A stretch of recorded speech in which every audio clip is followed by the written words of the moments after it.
All right, let's go over my fuel cell now because that's another thing a lot of people have asked about.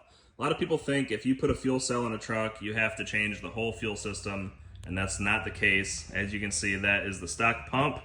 Everything works like factory. Evap, fuel gauge, it all works. And I'm going to show you all the parts I used and how I did it for an F-150.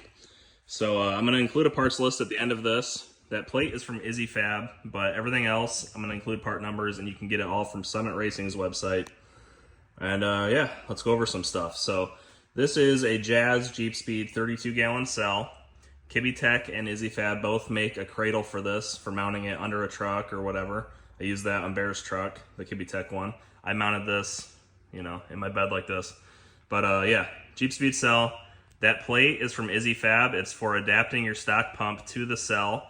And his website says it fits 2015 to 2020 F-150s, but obviously it also fits 09 to 14 trucks. Did it to Bear's truck, and now I've done it to mine as well. It does have a fill on it. I've cut it off and welded it shut on mine, but on Bear's truck we used it.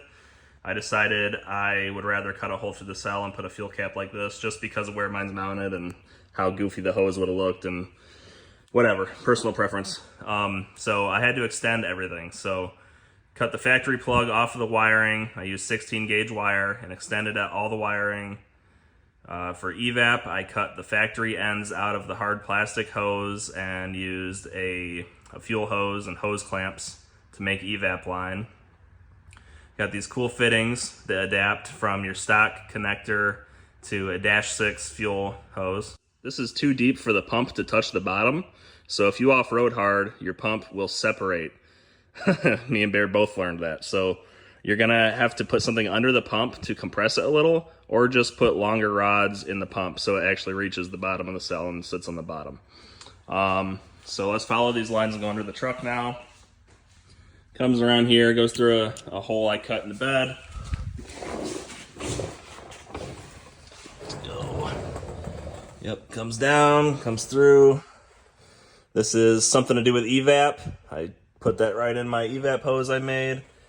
These trucks do not have a fuel filter, but I thought this was a good opportunity to add one. So that's a Summit Racing 10 micron filter right there.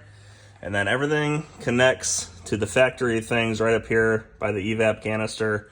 So you just unhook your stock gas tank, drop it out, put your new stuff in, and hook it right back up where it was. That's all it is, guys.